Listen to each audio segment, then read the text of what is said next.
Eddie made a few interesting points, I'll say. First of all, Eddie, you know a lot of people. That's great. I know a lot of people. I know people who go to school in New York, New Jersey, California, all over the place around the country. So I'm not really sure is the point you're trying to go to, but even so, Philadelphia is where you're talking about where these kids go.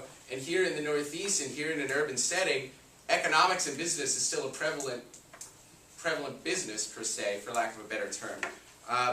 So again, maybe you're talking Missouri, where there's that tech school, and that's fine, but I mean, if you go to Iowa, where it's basically nothing but farmland, I don't think business is the priority there. I'm not going to pretend I know for sure, but granted, I don't think you think of skyscrapers and booming business in big cities when you think of Iowa. You think of rolling plains and you think of farmland.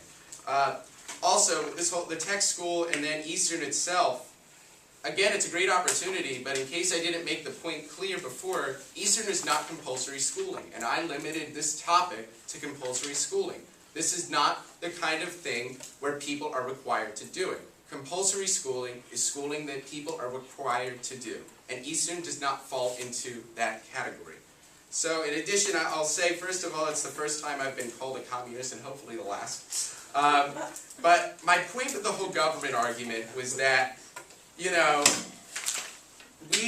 as the government determines what the issue is, and we do have our own choices. But starting with the class of 2015, they have to take keystones here in Pennsylvania in order to pass. If you don't tell me that that's not the government clutching at your throat, telling you what you have to do, I don't know what is. Maybe that's a communist act, maybe that's a socialist act, maybe you don't agree with it, and as I said, I don't either. I'm not a communist. I don't agree with these methods. Nevertheless, it is what it is, and we can't change it.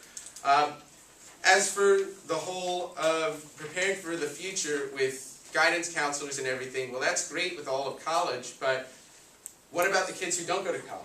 What about the kids who, stereotypically at least, and I'll apologize if it is roughly incorrect, who in inner cities don't go to colleges, don't have the opportunity, don't have the money? What do you talk about then? Is your guidance counselor going to say, okay, go apply at a McDonald's and see where you get? Their job is to be as optimistic with you as possible. And even if it's realistic that you can't go to college, I don't think that they're going to be out on the job market looking for jobs for you.